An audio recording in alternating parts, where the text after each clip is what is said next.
Jonathan, I've got one more question for you. You know what this is. You mentioned our very own Twitter ding-dong previously. You've had another ding-dong overnight, I believe, this time with one Gary Lineker. Can you just give us your thoughts about what he said about you on Twitter? Well, I think Margaret Thatcher said it best in the past, which maybe, like Sir Keir Starmer, Gary Lineker will become a fan of, which is that if they can't debate with you politically, they start to insult you personally.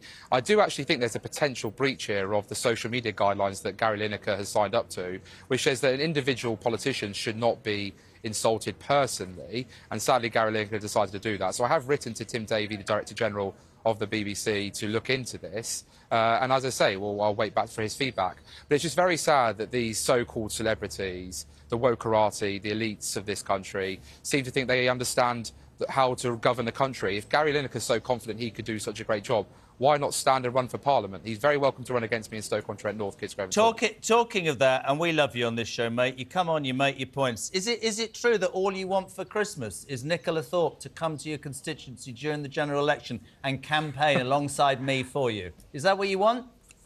I would love Nicola to come and campaign for me in the upcoming general election. She would be to all people. She would be very grateful.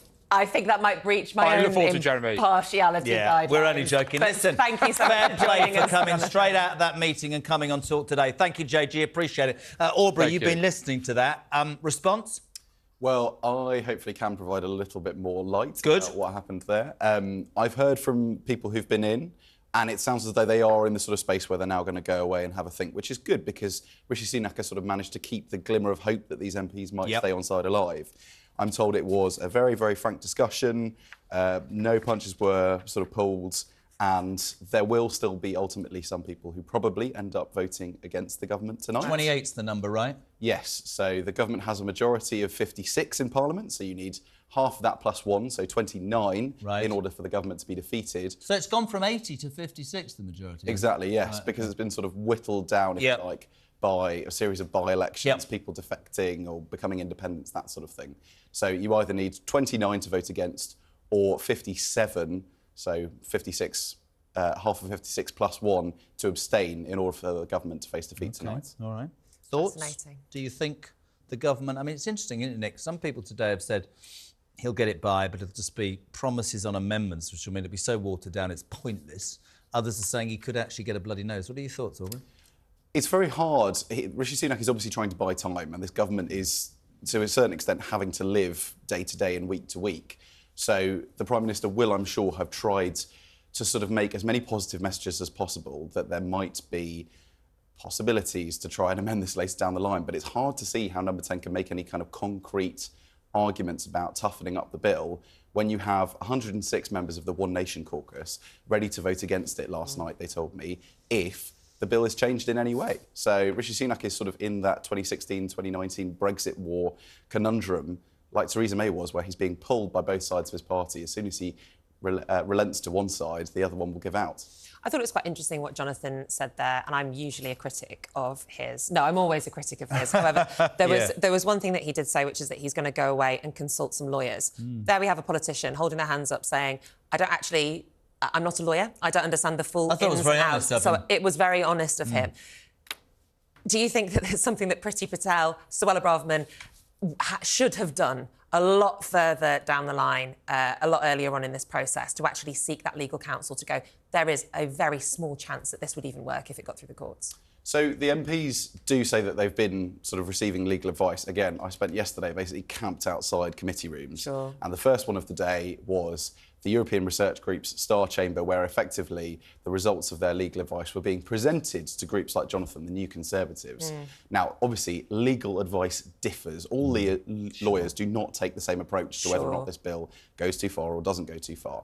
The government's legal position was set out yesterday as well, a very unusual move, but it will ultimately be a political decision, not a legal one, whether or not MPs should back this bill because of that difference. And I was saying, we can talk about what's in the bill and the legal ramifications, but I said this earlier, they've all got one eye on the election. They're all trying to either jump ship because they think that ship's sinking, or protect their own constituency, or stick their head above the parapet because they think somebody else is coming in. And that's what happens, doesn't it, Aubrey? As we get nearer and the government is in its final throes or trying to hold it together, you get all these separate groups all trying to do, really, I think, with the greatest respect, everything for themselves, and absolutely zilch for the British public. Well, they start basically worrying that their own seat is being taken for granted, and that it's not really worth supporting the government because the government isn't what's ultimately going to win them. And then if you stick your head above the parapet and say, I'm anti-Sunak and I'm this, that, and Sunak turns it round, then you're finished, aren't you? And there is, of course, one eye on what could happen in a potential leadership contest, probably not imminently, but if the Conservatives potentially go into opposition, who would lead that? Do you think he lasts? This is very interesting, actually. Do you think he lasts till the election, Sunak? I mean, it's very difficult to see how he doesn't. Yeah, it would be staggering if he were replaced again. 47 leaders in 4 years. It's not clear that there is the sort of numbers in order to trigger the mechanism to get a no-confidence vote. So I suspect that even if Rishi Sunak is sent away with a sort of bloody nose today, he's not going to sort of start handing his resignation notice in. Really quickly, do you see today as a de facto confidence vote in Sunak, or do you think it's more nuanced than that?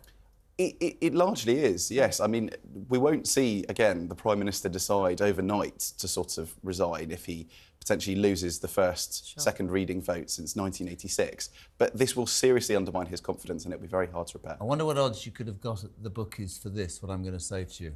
What odds Lord David Cameron leads the Tories into the next election? Well, we'll have to find out. Aubrey Allegretti, thank you so much for joining us this morning.